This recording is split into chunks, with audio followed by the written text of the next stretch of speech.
At the moment, we started off by using it as just a large 3D space, like 6 degrees of freedom and just shooting. But that's not as interesting if there's nothing there, so we need to kind of build things around it. Multiplayer level design is an iterative process. You start with an idea, and that can come from either concept art or just the idea for a scenario, or potentially a top-down sketch. I prefer to work with rough 3D shapes, which I can then flesh out into the basics of a white box.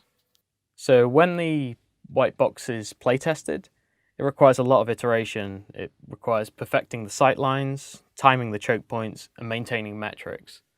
A white box's primary intention is to minimize rework later on, whilst getting the balance and fun in the game as soon as possible.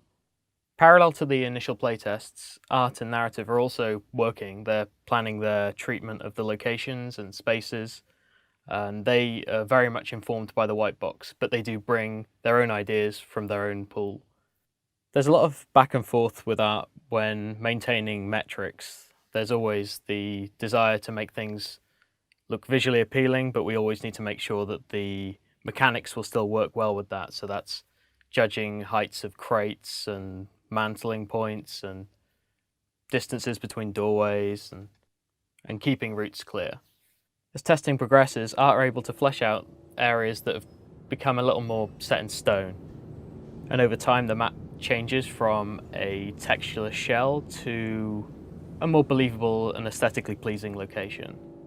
What we wanted to do for this release of Star Marine is focus on 2 maps. This is a mood board that we created for one of the maps. It gives Chris a good high-level overview of the visual stance that was going to do for the level. This is one of the visual feedback sheets that we do for the guys. So it's basically me screenshotting the level after it's been in production for a little while and kind of giving more specific feedback. Everything from base form reads of the level, how it's flowing, mood and character that we want to start adding into the scene. This is an example of one of the concept art pieces we've done for one of the maps.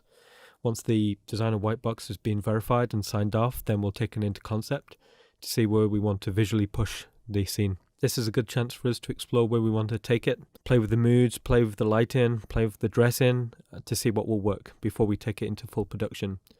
Once we got something we're happy with, then the environment team will take it and try and recreate that as the best they can and treat that area as a visual target. And then once it's in production, we kind of see how well it's working and then expand those visual elements out across the rest of the environment. This is an early example of what I call a visual feedback sheet for the guys. So once the level's taken to about 80-90%, I'll give them a final paint to where we want to take the level. Just that last 10%, that last bit of polish, usually involves things like material read, lighting, VFX, just so we get that final view. What's quite interesting is usually when you make an FPS map, it's usually, traditionally, it's like a stripped down version of like the campaign level. So it's usually a little bit lighter, a little bit cheaper to run because you've got a lot of characters.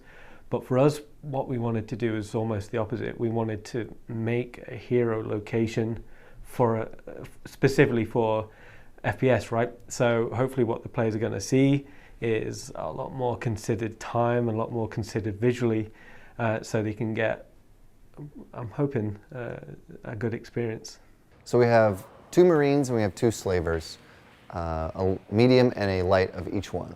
In fact, we're using the same assets that we're using in Squadron 42 and same ones that we're using in the persistent universe. So the Marines that you are going to see here in Star Marine are actually the first time that you're going to see these Marines. And we're eventually going to be putting them into the persistent universe as well. The things that we use mostly for the Marines are going to be more kind of industrial, heavier, bulkier suits, but also trying to tie that into a bit of a slicker, streamlined feel, so that they can feel powerful yet streamlined. Making an FPS and indeed making Star Citizen is an enormous undertaking, and it doesn't all happen at once. So as you guys are out there playing Star Marine, we want to know your feedback, both the good and the bad, right? What do you like the recoil speeds? How do you feel about this melee? What do you use this cover system functionality? Do you not use this cover system functionality? Because this is a big community-backed product, and we can't do it without the community. And it's a partnership between the game we're making and the game that they're helping us create.